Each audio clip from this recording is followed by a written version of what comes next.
사도행전 2장 37절로부터 47절까지의 말씀을 다 같이 봉독하시겠습니다.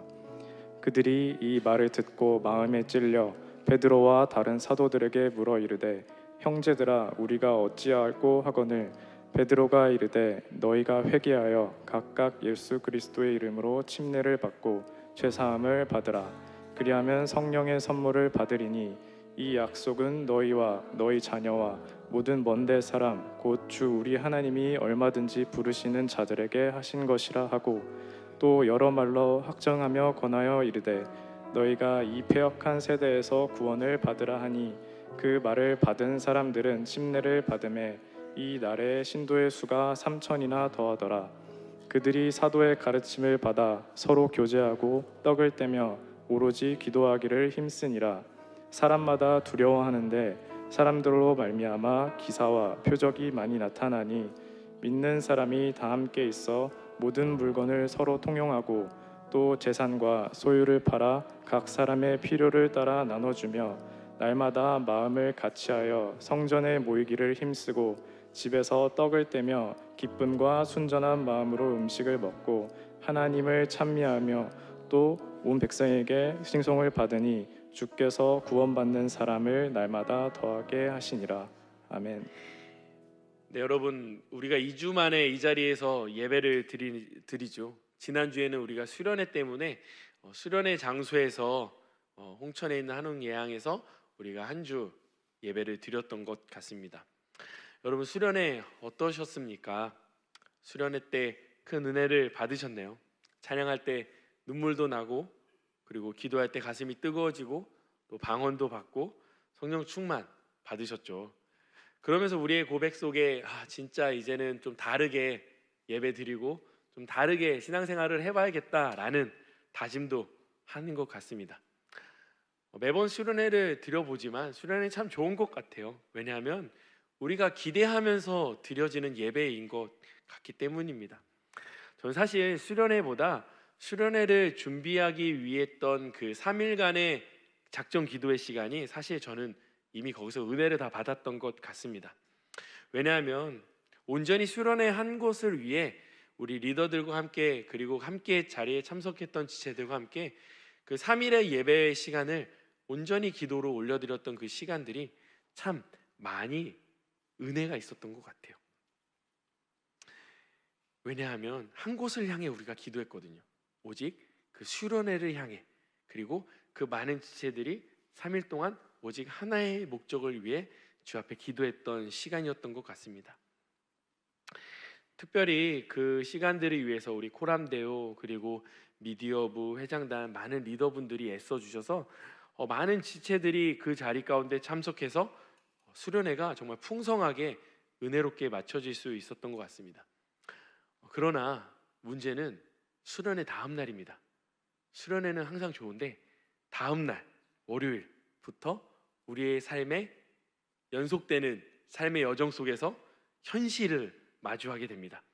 공부와 취업, 인간관계, 유혹들, 반복되는 우리의 삶 속에서 찾아오는 무기력과 습관들로 인해 우리가 그때 누렸던 그 뜨거움은 언제 갔는지 모르겠고 식어져서 또 이 자리 가운데 나와 있을 수도 있다는 거죠. 여러분, 불은요 순간적으로 크게 타오릅니다. 하지만 불을 때우는 장작나무가 없으면 불은 쉽게 꺼지는 거죠. 마치 수련회는 불과 같은 거예요. 성령님께서 불처럼 우리의 죄를 태우시고 우리를 뜨겁게 하셨습니다. 그런데 불을 계속 타오르게 하기 위해서는 장작이 필요한 거예요. 나무 장작이. 그래서 그 장자를 우리가 얻기 위한 거죠. 사도행전 2장의 오늘 본문의 마지막의 내용은 사실 수련회와 같은 모습이었습니다. 본문에 이르기까지 성령의 불이 그들에게 임하였고 방언도 터졌습니다. 베드로의 설교했던 그 자리에 3,000명이 회심하여 돌아왔습니다. 만약 그게 전부였으면 사도행전 2장은 그곳에서 끝이 나야만 했습니다. 그러나 42절로 또 새롭게 시작한다는 것이죠. 사도들의 가르침을 받고 그리고 서로 교제하고 떡을 떼며 기도하기를 힘썼습니다. 복음은 불만 주지 않습니다. 복음은 장작을 쌓게 한다는 것이죠. 오늘 저는 여러분들에게 여러분 수련회의 감동을 유지하세요 라고 설교하려고 하는 것이 아닙니다. 오늘의 제목은 이것입니다. 복음이 합니다. 복음이 합니다.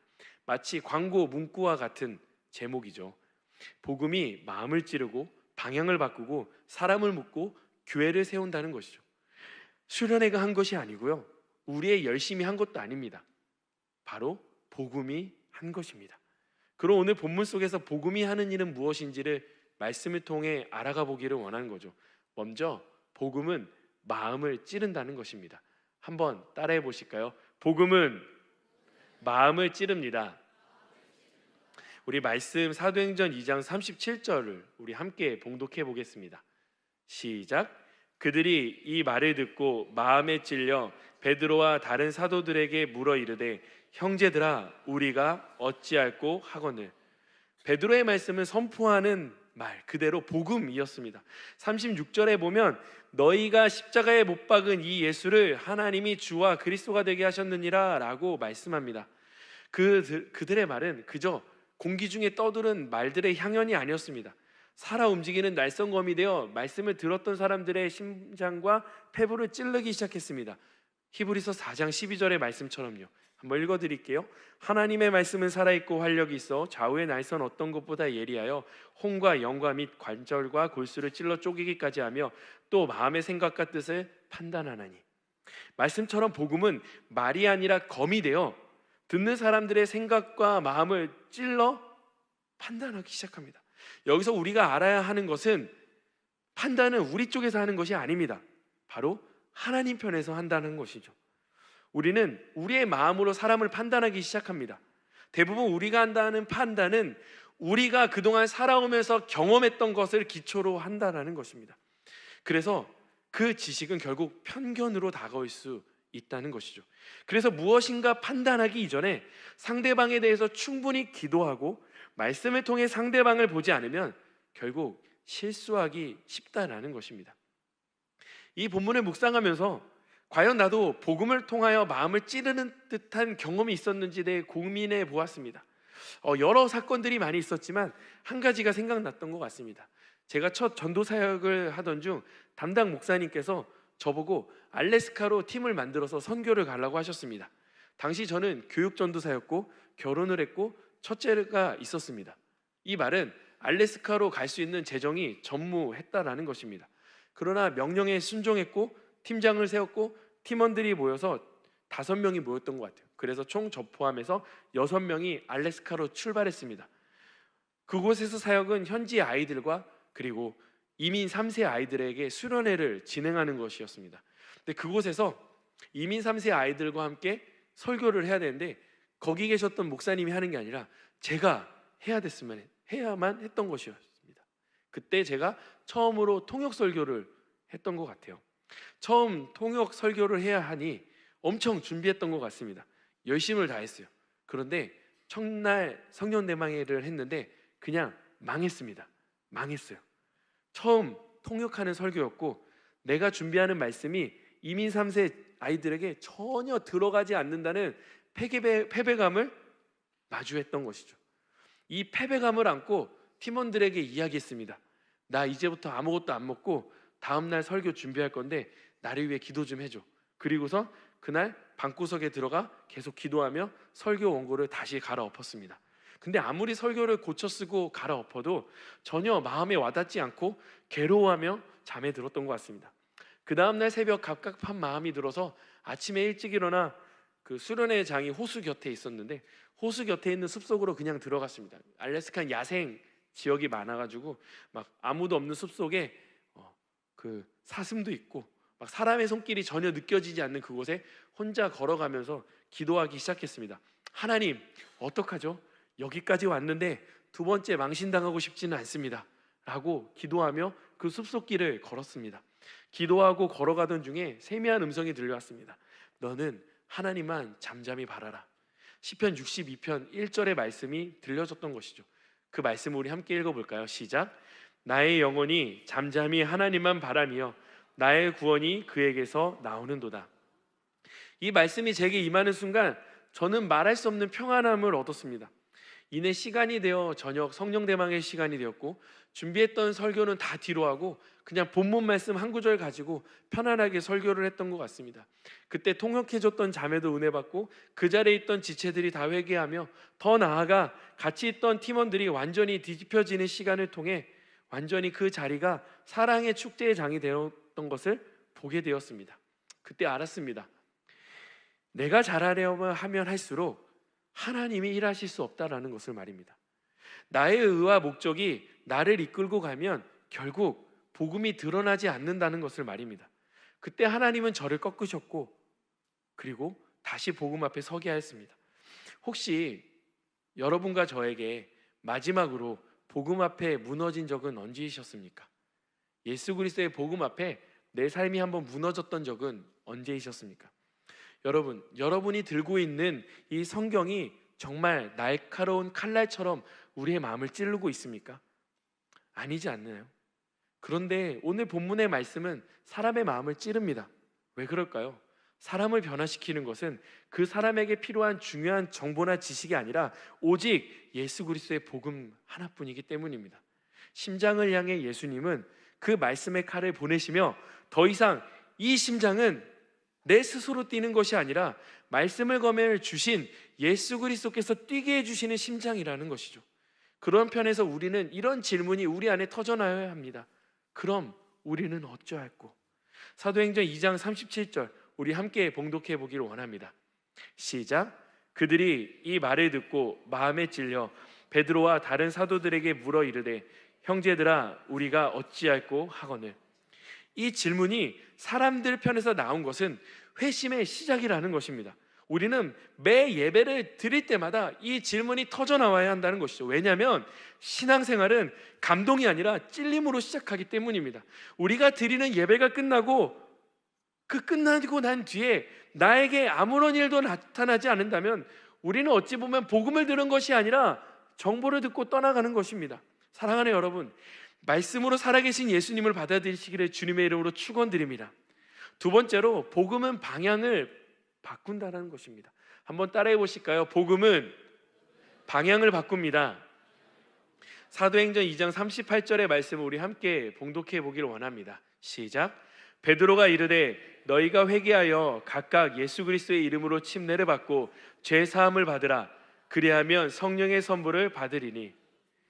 우리가 어찌할꼬 괴로워하는 그들에게 베드로는 회개하고 침례를 받으라 라고 말씀합니다. 회개는 이전의 삶의 방식에서 완벽하게 예수님의 삶의 방식으로 전환하는 것이며, 침례는요 더 이상 내가 살아가는 내 호흡이 아니라 예수께서 주신 새 호흡으로 살아가는 것을 의미하는 것을 말합니다. 즉 우리가 속해 있는 죄의 소속에서 완벽하게 의의 소속으로 자리를 바꿔가는 것을 명령하고 있는 것입니다. 그래서 복음은 우리로 하여금 삶의 방향을 바꾸도록 이끈다는 것입니다. 그래서 회개는 미안하다고 말하는 것이 아닙니다. 돌아서는 것을 의미합니다. 제가 예전에 그 금요철야 시간에 우리 지체들에게 말씀드렸던 것 같은데, 죄는 우리가 쏜 화살이 관역을 벗어나는 모든 것을 말씀드렸죠. 그러므로 하나님이 아닌 다른 선택을 하는 모든 것이 죄가 된다고 말씀드렸습니다. 우리는요 우리가 쏜 이 화살을 다시 잘못 쐈다고 해서 그 화살을 향해 달려가서 뛰어가서 그 화살을 잡아서 올바른 관역에 꽂을 수 있는 능력이 없습니다. 그렇죠? 우리가 쏜 화살은요 반드시 어디를 향하게 되어 있어요. 관역이 되었든 그 관역을 벗어나게 되었든 어느 곳을 향하게 되었어요. 그래서 제가 말씀드렸던 건 죄는 반드시 흔적이 남는다고 말씀드렸어요. 죄는 반드시 회개하고 돌이켜야 하지만 우리가 쏜 화살은 반드시 그 흔적이 남아 있다라는 거죠. 여러분이 쏜 화살이 다른 누군가를 잘못 쏘아서 맞췄다면 그 사람에게 흔적이 남게 되어져 있다라는 거예요. 근데 복음은 마치 이런 거예요. 우리가 잘못 쏜 화살도 누군가가 그 화살을 달려가서 잡아서 그 화살을 자신에게 몸에 계속 꽂는 거예요. 우리가 잘못 쏜 화살을 달려가서 잡아요. 그 잡은 그 화살을 그분의 몸에 계속 꽂고 계신 거예요.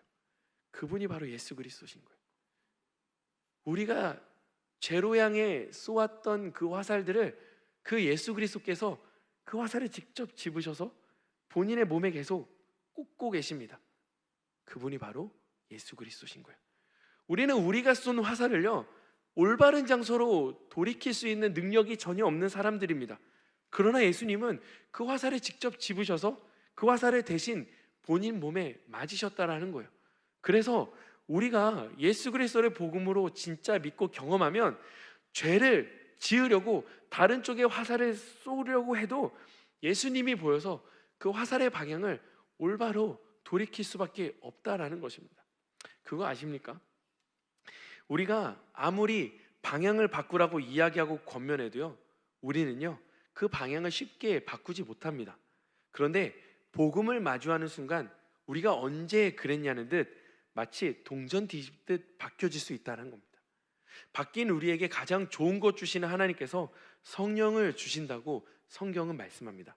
여러분, 성령님은 우리가 알다시피 삼위일체 하나님과 동등된 분이십니다. 복음은요, 하나님께서 지금 본인의 전부를 주시겠다고 말씀하고 계신 거예요. 좋은 것, 성령을 주시겠다고 하시는 것은요, 하나님 자신을 우리에게 주시겠다고 하시는 표현인 겁니다. 하나님은 지금 자신의 전부를 우리에게 주시겠다고 말씀하고 계십니다. 성령이 우리에게 찾아오는 사건은요, 그저 사람과 사람 사이에 선물을 주고받는 정도의 수준이 아닙니다. 그분의 본체가 우리 안에 찾아오시겠다고 하시는 하나님의 선언이신 것입니다. 그렇게 성령을 받으면 우리는 하나님의 이끄심을 받을 수밖에 없다라는 것입니다. 베드로의 설교를 들은 사람들은 그 말에 바로 반응하기 시작합니다. 41절인데요, 우리 함께 읽어보기를 원합니다. 시작. 그 말을 받은 사람들은 침례를 받음에 이날의 신도의 수가 3,000이나 더하더라. 사람들은 침례를 통해 나는 죽고 예수 그리스도로 살기로 그 자리에서 결단합니다. 그리고 성경은 기록합니다. 그 자리에 믿은 사람의 수가 3,000이나 넘는다고요. 생각해 보세요, 여러분. 이 성전에 가득 차면 한 1,000명이 좀 넘는다고 합니다. 그러면 이 성전에 가득한 사람이 3배의 수가 그 자리에서 예수 그리스도를 믿고 침례를 받았다고 합니다. 그럼 베드로가 침례를 해줬을 텐데 그 많은 사람들을 어떻게 침례를 해줬을까요? 아마 베드로가 침례를 해주다가 허리가 끊어지지 않았을까요? 아마 많은 사람들이, 제자들이 그 침례의 자리에 도와주지 않았을까 상상해 보게 됩니다. 여러분, 복음에는요 힘이 있어요. 그분의 말씀 앞에 사람들이 방향을 바꾸기로 결단한다는 것입니다. 진짜로 행동으로 삶이 보여지기 시작한다는 겁니다. 복음은 우리의 인생을 바꾸는 힘이 있음을 믿으시기를 주님의 이름으로 축원드립니다. 하나님은 복음을 행한 그대로 마음이 찔리고 방향이 바뀐 사람들을 그냥 내버려 두지 않습니다. 마치 이렇게요. 이제 성령을 너희에게 주었으니 이제 너희 인생 이제 알아서 살아. 이렇게 했으면 됐지. 구원 줬잖아. 이제 알아서 예배하고 알아서 큐티하고 알아서 신앙생활해 라고 하지 않으세요. 그냥 내버려 두지 않는 거예요. 왜요? 바로 복음이 세 번째 하는 일이 있기 때문입니다. 바로 복음은 교회를 만든다는 것입니다. 한번 따라해 볼까요? 복음은 교회를 만듭니다. 왜 하나님은 복음을 주시면서 교회를 만드실까요? 바로 복음을 믿고 방향이 전환된 인생에게 교회 공동체가 필수로 필요하기 때문입니다. 그렇다면 오늘 본문 속에서 성령이 임한 교회의 모습은 과연 어떻을까요? 42절입니다. 우리 함께 봉독해 보기를 원합니다. 42절이요. 시작. 그들이 사도의 가르침을 받아 서로 교제하고 떡을 떼며 오로지 기도하기를 힘쓰니라. 첫 번째로 말씀을 보면 교회는 배우는 곳입니다. 사람들은 사도들이 가르쳐주는 말씀을 받아 그들의 삶에 적용하고 삶을 살아내기 시작합니다. 어떻게 적용하죠? 바로 두 번째, 교회가 나눈다라는 것입니다. 44절에서 46절의 말씀을 우리 한번 읽어볼까요? 시작.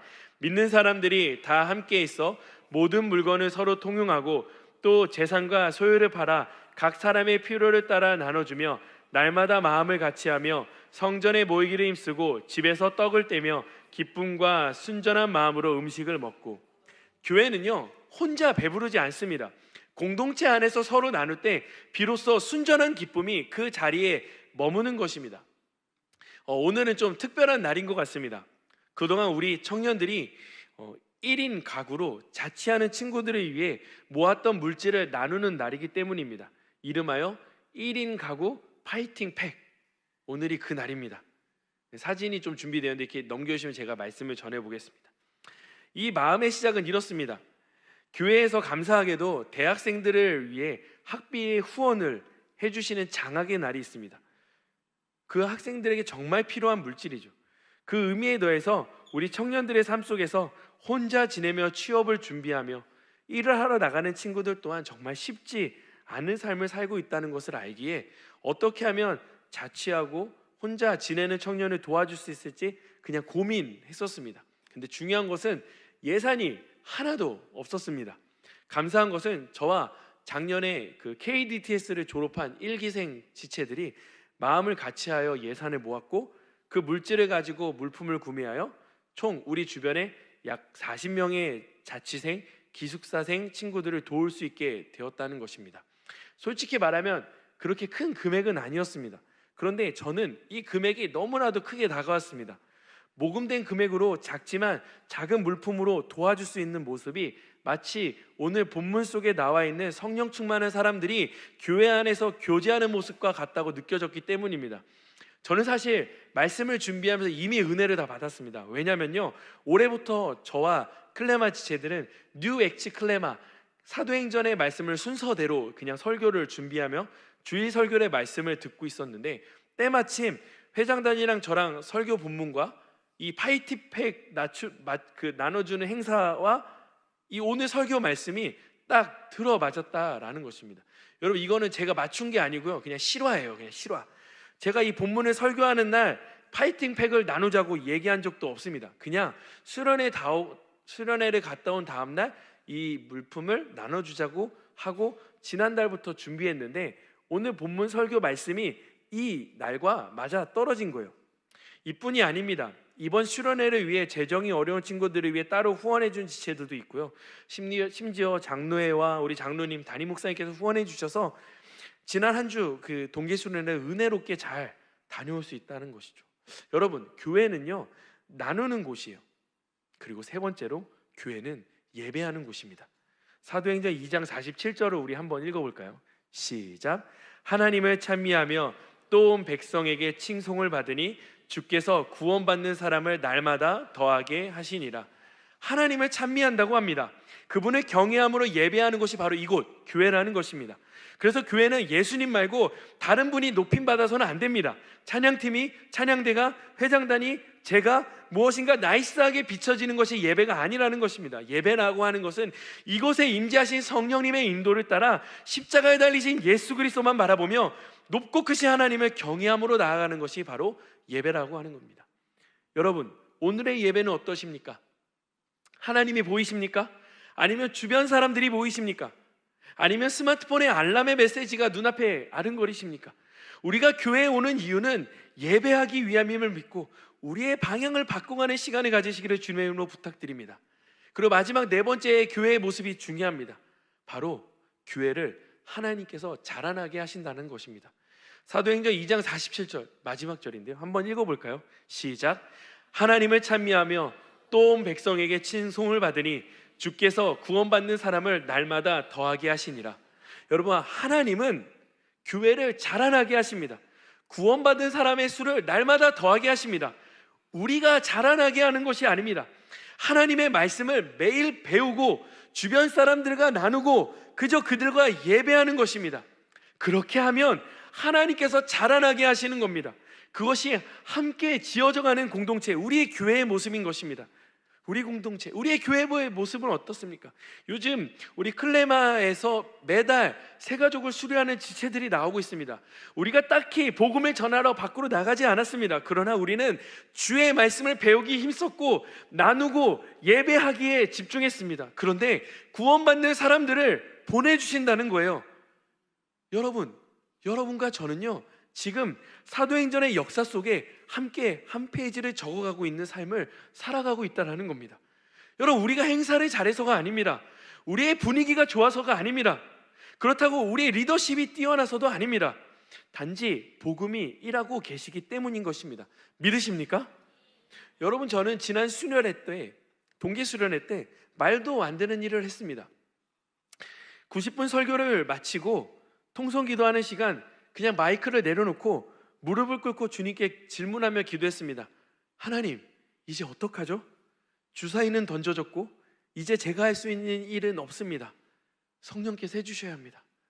계속 한 20-30분을 기도했던 것 같아요. 그렇게 기도하던 중에 하나님께서 마음 가운데 말씀을 하나 주셨습니다. 로마서 12장 1절에서 2절 말씀이었죠. 그 말씀을 제 패드에 있는 어플을 열어보고 그 말씀을 부분을 찾아서 읽으려고 말씀을 열어봤는데 그 본문에 메모가 이렇게 적혀 있는 거예요. 어플에 2013년 동계수련회 이용훈 목사님 말씀, 주제 헌신. 참 신기했습니다.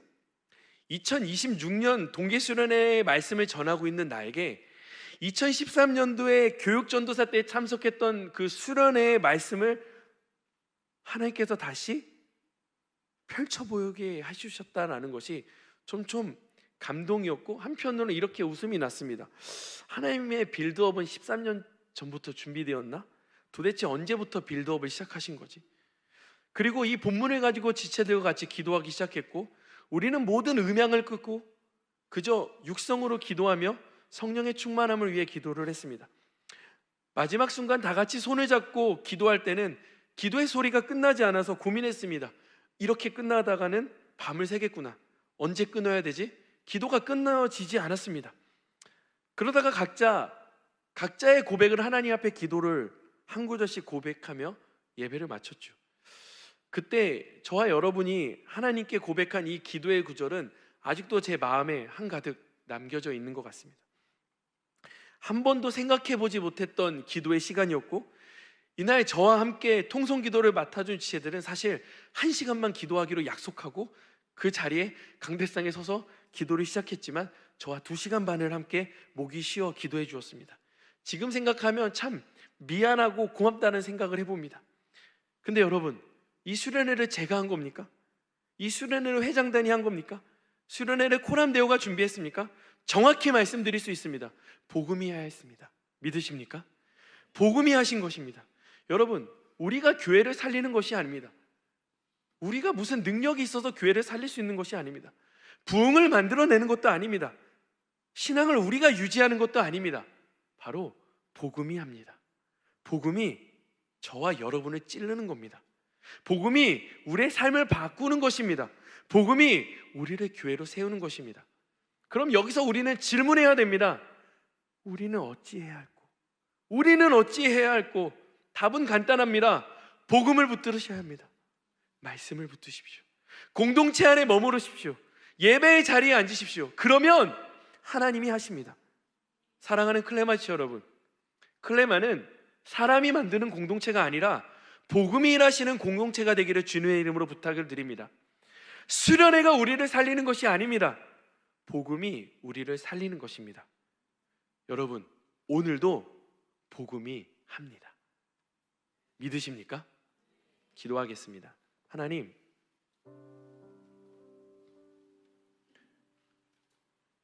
우리가 믿고 따르는 모든 것이 과연 복음을 향하고 있었는지, 그리고 우리가 내어드린 빈 자리가 정말 주님이 일하실 수 있는 자리로 내어드렸는지, 내 인생의 중심이 오직 나에게만 집중되었던 것은 아닌지, 예배는 드리고 있지만 관객으로 주님을 증언하지 못하고 있었던 건 아닌지, 우리는 이 사도행전의 말씀 앞에 다시 한 번 더 복음 앞에 서게 하여 주시옵소서.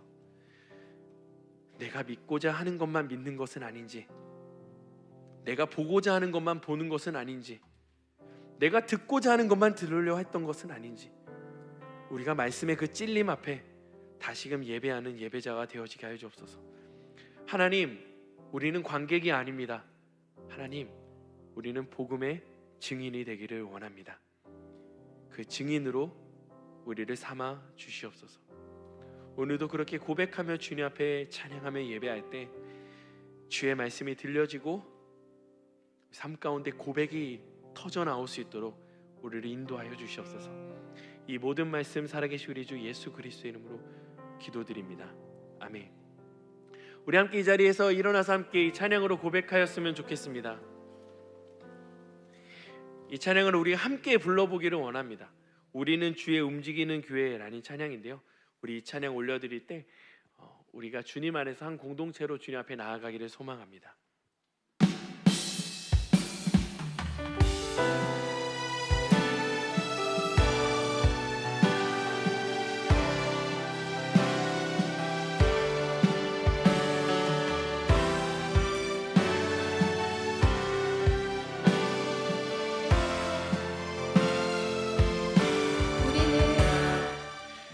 우리는 주의 움직이는 교회, 이곳은 주님의 위한 자리, 내가 기도하는 모든 땅 위에서 하나님 예배만을 나를 고대하네. 우리 한 번 더 고백하기 원합니다. 우리는 주의 움직이는 교회,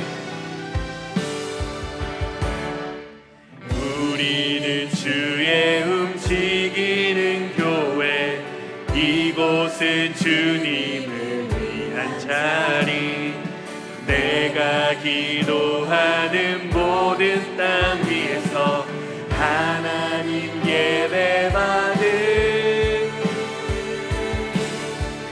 나를 고대하네. 나의 노래를 주님의 성전을 지으리, 높임을 받으소서. 이스라엘의 찬송 증거하실 주님은 거룩하십니다. 두 손 들어 주님의 보좌를 만들고 온 맘 다해 경배하리.